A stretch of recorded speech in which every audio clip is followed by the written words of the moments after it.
vous écoutez le numéro 51 de la Gazette du Maine, le podcast de Stephen King France qui vous résume l'actualité de Stephen King. Je suis Émilie et je suis très heureuse de vous emmener avec moi en balade dans le Maine pour vous conter les nouvelles informations depuis le 18 janvier.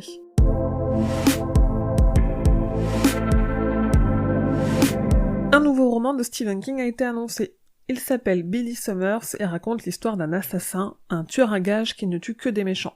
Le roman est prévu en anglais chez Scribner pour le 3 août. Albin Michel n'a encore rien annoncé, mais on peut espérer une VF pour le printemps 2022. Une nouvelle histoire courte a également été annoncée. L'histoire Willy the Weirdo paraîtra le 16 septembre dans le magazine McSweeney's. À ce stade, on ne sait rien de son histoire ou du nombre de pages, et on ne sait pas non plus si on aura un jour la chance de l'avoir en français. Il n'y a plus qu'à croiser les doigts. Même si toute son œuvre revient toujours à la tour sombre, Stephen King a déclaré dans une récente conférence qu'il ne pense pas écrire une nouvelle histoire à son cycle. Donc on n'aura certainement jamais le récit de la bataille de Jericho Hill comme il l'avait évoqué il y a 5 ans.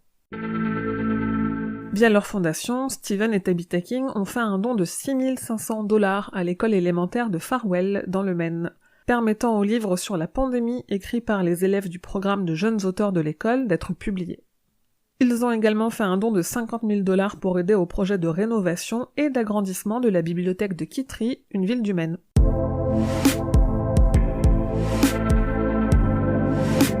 Le projet de remake de Charlie avance. L'acteur Michael Greyes rejoint Zac Efron au casting pour jouer le rôle de Rain Bird, le tueur engagé par le directeur de La Boîte pour traquer Charlie et son père.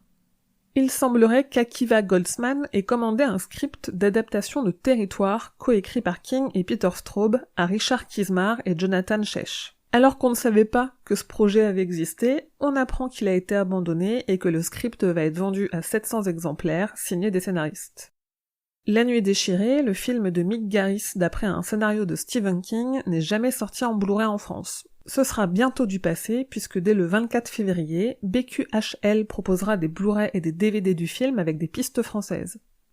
Pendant ce temps, aux États-Unis, la société Myers House va proposer cette année la projection de plusieurs films adaptés de Stephen King directement sur leur lieu de tournage. Il sera donc possible de voir Shining au Timberline Lodge, Maximum Overdrive à Le Land, là où se trouvait le restaurant, ou Les Enfants du Maïs à Whiting dans l'Iowa, la ville qui a servi de décor pour Gatlin.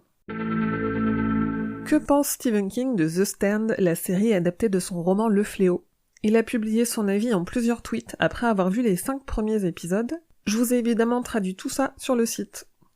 Suite aux accusations de violence conjugale et de viol à l'encontre de Marilyn Manson, la chaîne AMC a décidé d'annuler la diffusion de l'épisode de la saison 2 de Creepshow dans lequel il joue. Cet épisode sera remplacé, mais on ne connaît encore aucun détail. Enfin, le spin-off de Shining en série n'est pas tombé aux oubliettes. Le patron de HBO Max a évoqué en interview le projet de J.J. Abrams, qui souhaite faire une série de 10 épisodes d'1 heure sur les origines de l'Overlook Hotel, en annonçant que les producteurs travaillaient dur sur ce projet. Côté planche, les théâtres sont encore fermés partout, mais ça n'arrête pas la compagnie Confiture qui, en Suisse et pour les Suisses seulement, va faire 8 représentations de Misery fin février qui seront retransmises en ligne.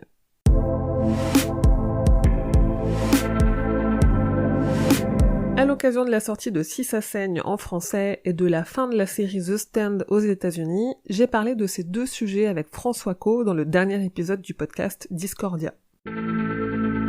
Il y a quelque temps était sorti en financement participatif In Search of Darkness, un documentaire de 4 heures sur l'âge d'or du cinéma d'horreur, c'est-à-dire sur les films d'horreur des années 80. La deuxième partie du documentaire arrive et promet 4 heures supplémentaires de terreur qui permettront de retracer des carrières dans le genre et de s'intéresser à des films étrangers. Vu le trailer, il se peut qu'on ait encore des références à Stephen King dedans. Les éditions Cemetery Dance proposent en édition limitée et signée un portfolio de leur édition spéciale de Danse Macabre publié en 2018.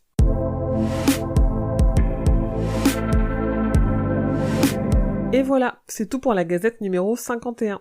Merci de votre écoute, de votre soutien et de votre présence. Pour manifester autrement votre soutien, vous pouvez parler de cette Gazette autour de vous, lui mettre des étoiles sur iTunes, partager les contenus du site ou encore donner quelques euros au Tipeee. En échange, je vous enverrai des goodies que j'empaquette moi-même chaque mois avec amour. Vous pouvez rejoindre les autres fans sur les réseaux sociaux de Stephen King France, Instagram, Twitter, Facebook la page et Facebook le groupe, et sur le serveur Discord. Comme d'habitude, pour plus de détails sur toutes les infos dont je viens de vous parler, rendez-vous sur le site stephenkingfrance.fr dans l'article de cette gazette numéro 51. La Gazette du Maine est un podcast du label Podcut. Rendez-vous sur podcut.studio pour découvrir ce que font les 23 autres podcasts. Je vous dis merci et à bientôt, fidèles auditeurs et auditrices, que vos journées soient longues et vos nuits plaisantes.